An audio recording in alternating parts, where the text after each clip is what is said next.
Good morning, children. As we have discussed error in simple problems, simple measurements in the previous class, let me explain the example I have given you in the previous class. In the previous class, you are having number of observations of time period from the simple pendulum.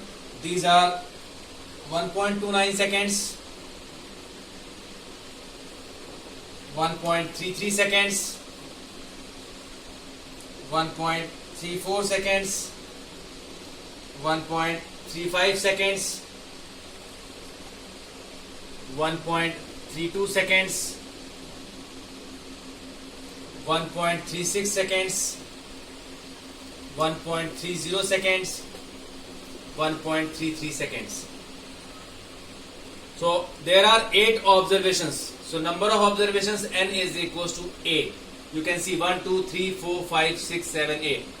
You have measured it with the help of simple pendulum, which has a least count of 0.01 second.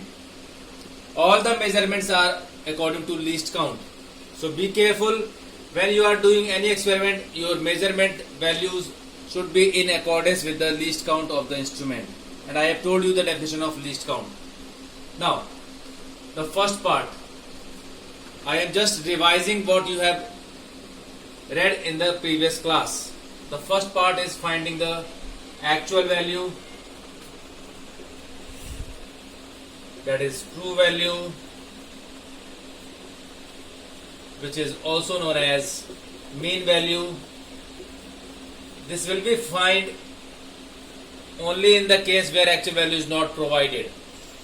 So the mean value is, I am taking it as, because it is time period, mean value T bar is equals to sum of observations A1 plus A2 plus AN upon N, that is 1.29 plus 1.33 plus 1.34 plus 1.35 plus 1.32 plus 1.36 plus 1.30 plus 1.33 divided by 8.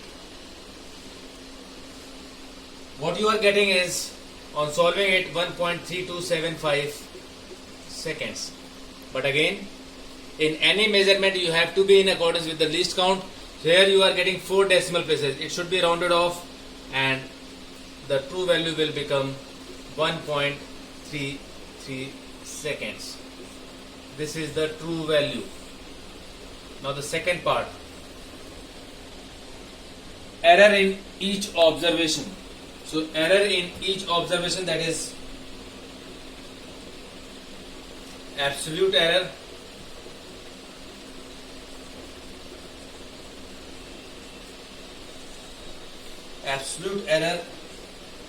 will be delta T1, that is equals to 1.33 minus 1.29, that is 0.04 second. It is positive. Now delta T2 is equals to 1.33 minus 1.33, that is 0.00 seconds. Similarly, delta T3 will be 1.33 minus 1.34. This is, I am showing that error might come in positive as well as negative values. So this is minus 0.01 seconds. Similarly, delta T4 is 1.33 minus 1.35, that is minus 0.02 seconds. Similarly, delta T5 will be 0.01 seconds. Delta T6 minus 0.03 seconds. Delta T7 0.03 seconds, and delta T8 is 0.00 seconds. So these are the absolute error in each observation. I have used delta T1 as delta t is equals to t bar minus a. A is observation. If you are using this, it may be positive, it may be negative. No need to worry. Errors are never subtracted. Now, in the third part, you have to find mean absolute error. Mean absolute error. Mean absolute error. Errors are always added. So you have to ignore this negative sign only. You will use the value, but you will ignore negative sign wherever it comes, because errors are always added. So delta t bar is equals to 0.04 plus 0.00 plus 0.01 plus 0.02 plus 0.03 plus 0.01 plus 0.03 plus 0.00 divided by number of observations. So you are getting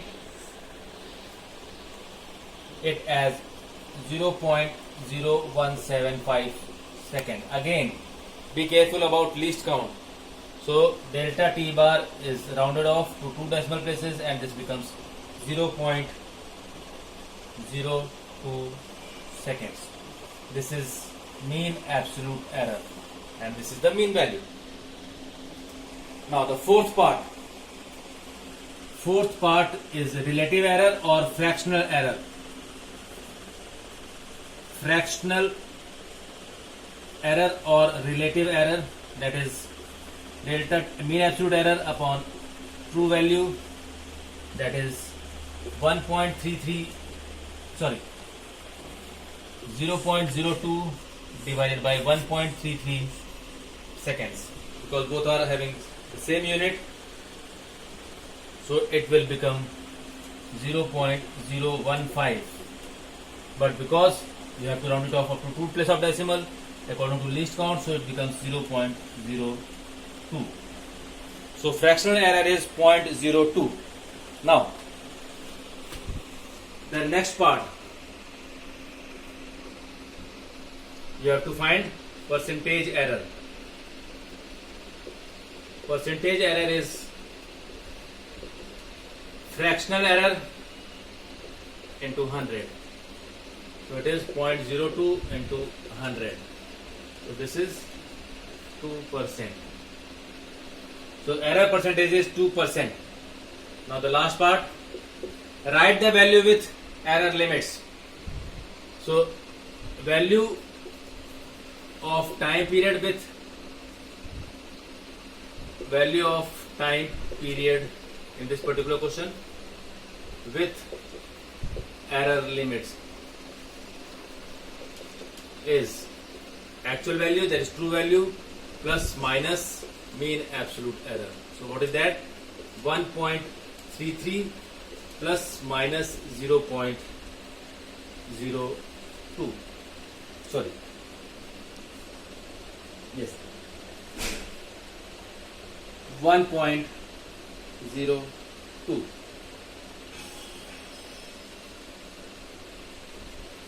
This is the final answer in terms of error limit, if it is asked in terms of error limit.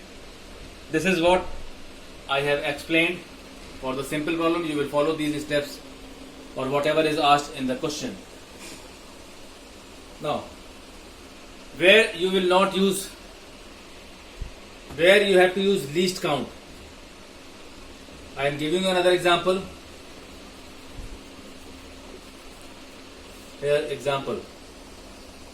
In this example, the length of rod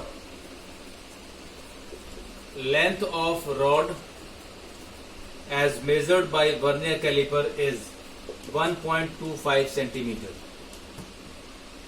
The question is, find maximum absolute error. What is the chances of maximum error in the measurement? You have to find a relative error also, and you have to find percentage error also. So these three parts you need to find So first of all, nothing is given except the value of length 1.25 centimeter. So according to measurement, length is 1.25 centimeter, which implies that it is measured value, that least count is 0.01 centimeter. So if the error is not provided, you will consider least count as the maximum absolute error. Therefore, maximum absolute error in this case is 0.01 centimeter. Now you can find relative error. Relative error is absolute error 0.01 upon actual value, that is 1.25, and you will get 0.008. This is the relative error. Now you can find percentage error. So percentage error in this case is 0.008 into 100. Relative error or fractional error into 100, and that is 0.8%. So this is how you will have to use least count as and when required. Now next I will deal with error in complex problem.